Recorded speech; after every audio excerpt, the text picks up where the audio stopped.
Very good morning. So you can see that I'm into a different kind of a setting, and there's a morning beautiful sun streaming in, and it's hitting my floor and reflecting onto my face. Such a nice arrangement, and the smiling Buddha's right next to me. So we are into difficult times, we are into challenging times, but by and large, if you really look at it, the responses of the citizens have been very, very good. During this complete clampdown and shutting off of the cities in the fight against the coronavirus. These are the kind of times when what makes the biggest of difference is the sense of appreciation of the situation by the individual citizen and the willingness to undergo some little difficulties, but with a very large heart. Willing to go by the rules, willing to go by the guidelines given by the government, given by the medical authorities. And I think when I look at it in this situation, this is where you see meaningful, very focused, purposeful leadership. And I really appreciate both the Tamil Nadu Chief Minister Edapadi Palaniswamy as well as the Prime Minister Narendra Modi for having that singular purpose in front of them. The country needs to fight this particular pandemic in a particular way, in a very organized, systematic, collaborative way across all the states so that we mitigate the challenges to the extent possible and very quickly recover and come back to normalcy. Now, when this kind of a thing is attempted in a democracy, obviously you have people with multiple opinions. But this is not the time for running a debate society, a debating contest or a debating society and talk about this is also possible, that is also possible. Let's get it very clear. About 3,200 kilometers from north to south, 3,000 kilometers from east to west, country of 130 crores of people with multiple regions and geographies and all that.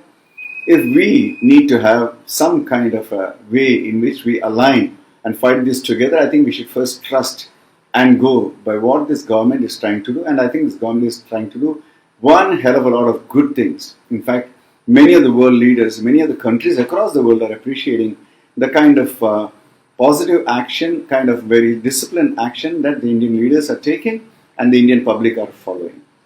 At this point of time, to dig holes and trying to find out pseudo faults, I think there is enough and more of tolerance of these pseudo intellectuals that we have done. Now, sometimes you need to just recognize things from a very simple point of view. What is required when you have 130 crores of people across the country undergoing this particular situation? You need to engage them also to get their heart into this. So when the Prime Minister of the country, like he did on the 22nd of March, says, hey, you know what?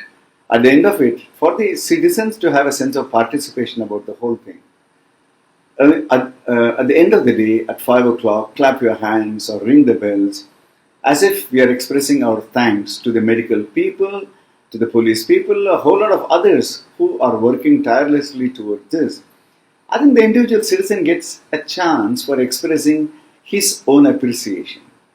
Similarly, when the Prime Minister says that, at 9 o'clock today is the 5th of April, let's light candles and lamps and diyas at home. He's again giving that little motivation and opportunity to the individual citizen, saying that, our own sense of thankfulness, our own sense of being together, let's express it. When he does something like that, then you have this absolutely nonsensical kind of crowd waiting to step in, to make observations, to make comments, to attribute intentions, whatever you can. Is this more important? Is not the economic situation of the country more important? Is not this somebody else's, kind of saying more important?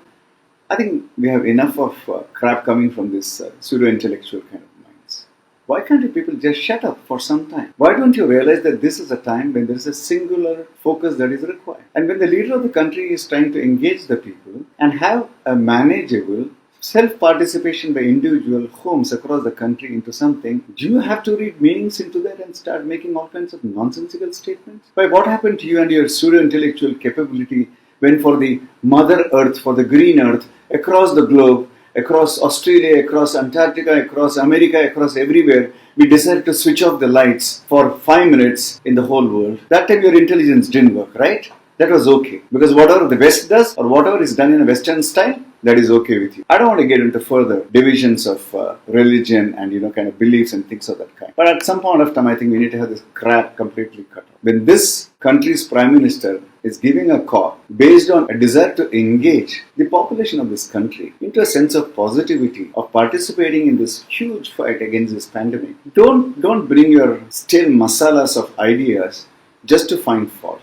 Just shut up and be away. If you can't contribute, the best thing that you can do is to be silent. But don't draw attention to your pseudo-intellectualism by becoming these constant fault finders, making so much of noise that the public attention will be towards you. And I think we as citizens also should have the willingness to tell them to just pack up, need to tick them off and tell them to be where they need to be. So that's a request to all the citizens. What we are doing here as a country is a phenomenal effort towards fighting this coronavirus threat in a collective, in a very dedicated kind of way, by just being in line with what the government authorities and the medical authorities, both at the central and the state government level, are requesting us to do. I think we need to just keep doing that. This is not the time for looking at our personal desires and sense of freedom and a whole lot of things. Remember, it's an emergency situation. And you understand an emergency situation, right? A fire engine coming to fight a fire is operating in an emergency situation.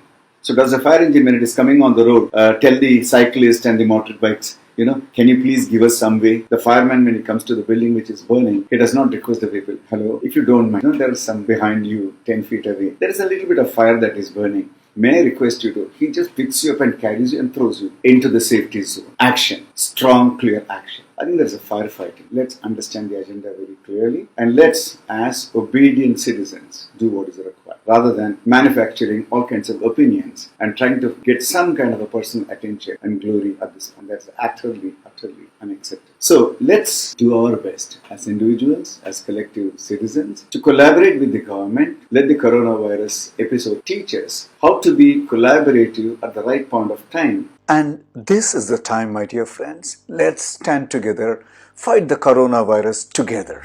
Bharat Mata Ki Jai. All the best.